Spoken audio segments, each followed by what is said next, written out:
All right, Tom, great to catch up with you.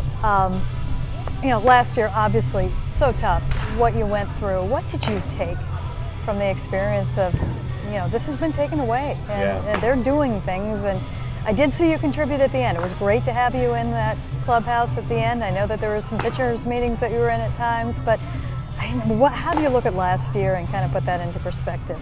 Yeah, it's really hard for me to be involved when I'm not hands-on with the team, obviously. Like, I feel like what I can give a pitcher comes from the relationship that I have with them in between the mound and home plate, So for me not to have that to build off of with them is always tough, But, I watch the games very intently and I try to be as much help as I can. But, the biggest takeaway for me is that, you look at the organization, how long and how much the fans have wanted something like this to happen, and then for it to happen and feel like you're a part of it.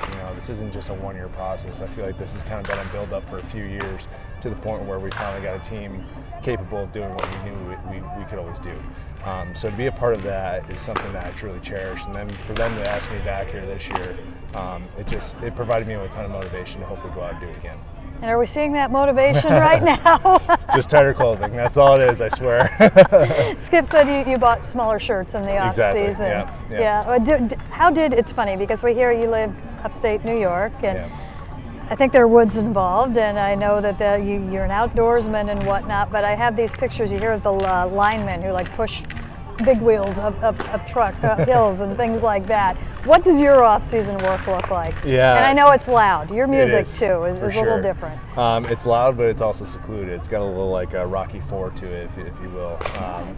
We live in upstate New York, extremely rural. We don't have neighbors or anything like that. My garage has my weight room in it. That's heated, but my barn is where my hitting goes on, and that's not heated. So it's a little bit of a challenge throughout the winter to motivate yourself to go out there and hit in 20-degree weather. But like I said, that motivation from last year was instilled pretty strongly. So that's who I am. I mean, I do all my stuff on my own until I get here, just because of where I live. There's the closest facility is probably about 40 minutes away from me, and certainly no big league players to go and hit with or anything like that. So I really rely on just that discipline of going out there and getting my work done, and then also coming down here early so I can get acclimated to being outside and with other players. So what does a player plan look like for you then, since you are, they do have to, it's a little bit different than most, I would think. It is, for sure. It's kind of evolved over the years. Obviously, as I age, I kind of push the baseball work back just a little bit in the off season, and really make sure that I'm physically kind of back to neutral, or maybe a little bit ahead of where I was with the previous off season before I started going into baseball work. This offseason was a little different with the shoulder injury and making sure that was good. So I had a little bit of a progression like you would see here. But after that, it's just, for me, I feel like I've simplified things in my life and in the game and what I need to do to prepare to play baseball. And it's a pretty simple approach early on. And when I get here, it gets a little more dynamic. But, the organization offers us a ton of insight on what we can do to get better, and I use that to my advantage for sure. Where does your discipline come from? It kind of had to be there to accomplish my goals, I would say. I look at my parents and what they were able to do in a small town with no college degree or anything like that, and become successful people. It really comes down to just being a disciplined person. And so I always had the aspirations of playing Major League Baseball, even though I came from an area where that is not a very realistic dream. I knew that it was the discipline that was going to take me and carry me throughout my career and my life, and that's exactly what's happened. When did you know you had a shot? That's a big dream. Yeah, I don't think I knew until I got to college. Deep down, it's what I wanted, but we all want a lot of things that we can't have. We understand that. But I think around college, I finally started to develop a little more skill. I was raw talent. I didn't have a great direction. I played for a good high school summer ball team. That was kind of my first taste of real baseball. Then going to college, I had a fantastic hitting coach that really kind of took me to the next level. And then just being around the game and a little bit higher version of the game, and starts to sink in that you might have a chance. You have an interesting balance.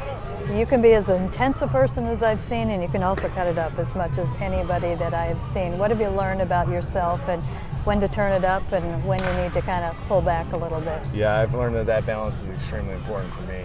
If I'm too high all the time, obviously it's not a good thing for anybody, being that intense all the time. But also having kids, that's really helped me in my life.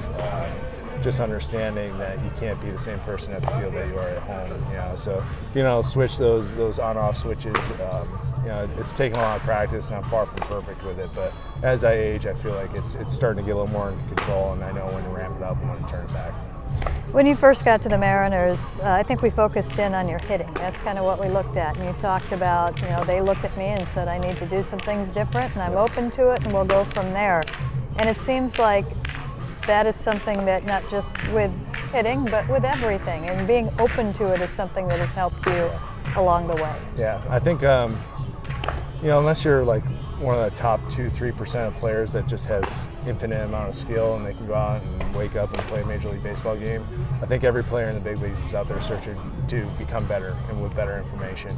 And I knew that I had found that as soon as I got to the Mariners. They were giving me exactly what I had always strived for in the minor leagues and in the big leagues with the other teams. But they were able to communicate that in a way that felt like it gave me the tools to do exactly what I needed to do. All those answers I had been searching for, clear direction, clear path, the daily work that the coaches were willing to put in. I truly can't thank the organization enough, because that move coming over here has helped me realize a dream, and also realize my full potential. And it's only getting better, because every year, we keep trying to get that 1% better. You hear Skip talk about that a lot, and that's certainly what we apply here. You're a huge part of that pitching staff. There's no question about that. And it's one thing to take care of your own stuff, but you're taking care of everybody else's stuff. What goes into, because this is intricate. It's not just this guy throws this, and this. Yeah. This guy needs to do a lot more. You've got all the reports, and then you're going to need to know the reports. Psychology is going to come into it. You're probably going to be as valuable as anybody. You're going to know those pitchers better than anybody else. How do you bring all of that together? Yeah, I think you can kind of look at it in like layers, the initial layer is that connection with your teammate. I have to make a personal connection with a teammate before they can even start to trust me. I might have the best information in the world, but if we don't have some sort of communication system built, or if I don't come in with an understanding of who that person is, the message really isn't sent or received very well.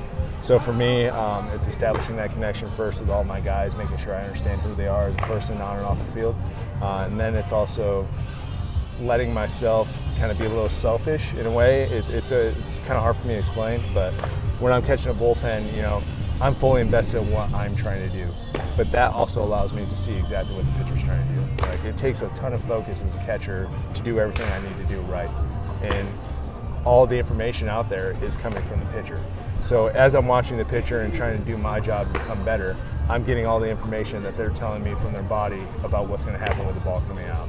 So that type of focus and stuff, it allows me to really just hone in on them and know exactly what I need to tell them, because I'm just fully invested in them. And that communication, the initial foundation of the communication, and that it just allows the pitcher to trust me much easier than would be if I was to be very hands-off and just be back there catching bullpens and throwing the ball back. It takes a true connection with somebody to develop that trust. When did you realize how important that was? Oh man, you get told that your whole career as a catcher, right? To be vocal, to be the leader of the team. You really don't know until you get out there and you experience the big leagues for a little bit of time. And that's, I've been told that by many players who've come before me, that it just takes time back there. It really does. You can't come in day one, being a 20-year-old and go out there and try to be as a boisterous person. You have to earn that respect for sure. And as time develops and you keep putting the work in, you earn that respect. You've been here since the start of the rebuild. In fact, I think you were like the third or the fourth longest tenyured player on this team. Oh, wow. Now you're dating me. Yeah, it's only 4 years. Yeah, right. And you just, who is it? Dylan and Marco have the slight edge. Yep. Because you came in at the end of spring training. So we're talking a month's difference between you and I think Dylan. But obviously, when Scott Service got here, he'd never been a manager before, and there are a lot of systems and processes, and they overhauled everything a few years before you got here, but they're still figuring things out, and they were still heavily figuring things out when you first got here. Yep. A lot's happened since you've gotten here, particularly in the last 2-3 years. What have you seen that has kind of helped push this to where it is right now? Yeah, I've seen the same type of discipline that I take in personally from the organization as a whole. So, we talk about the process a lot. The process is not something that happens overnight, ever, and I think it was 3 years ago, we had a off-season meeting with Brian Knight, who talked about 2 by 24. Like this is going to take 2 years and 24 singular months of just like daily work and discipline of this is who we are, this is our identity, this is where we're going to strive to be every single day. We're going to keep pushing to be a little bit better every day. And last year at the end of the year, you look at the playoffs and how that all came together. You don't realize how that process started like 3 years ago. So for us to stay disciplined with those mindsets and to carry it through for 3 years, it's really hard to find in an organization, honestly. We sold out for it, we bought in, and the guys out here all understand how important that is now, and that's our identity, and is what we strive for. I've heard more buy-in, the phrase buy-in over the last year than I've ever heard before. Is there a turning point with that? There is, and unfortunately, buy-in usually comes from results. And that's not what the process is about. Process is never tied in with results. But it's a lot easier to convince somebody when you're winning that this is the way to do things. Got credentials now as a team and as individuals and as a process. That makes sense. If you were not a baseball player, what would you have been? Oh man, this is a tricky one. My brother's a forest ranger back home, and I look at him with envy at times because that's just like, that's who we are. We're outdoors people. I love the woods more than anything else in this world, outside of family and baseball. But if I had to guess, it'd be something along those lines. That's outstanding. I like that one. What have you seen pitch-wise that's got you excited about this upcoming season?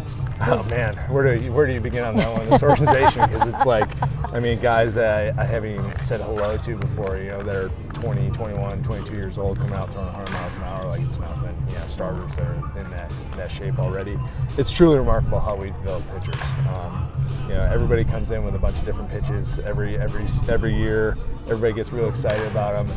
But for me, I want the guy that goes out there and throws strikes with the pitches that he knows that he can command. That's what gets me the most excited, because I know that that's going to work April 1 all the way to November when we're still playing. So for me, that's what I get really excited about, is when guys have bought into the fact that their stuff is good enough, and I'm going to go out there and I'm going to shove it down their throat. Perfect. Tom, thank you. Thank you.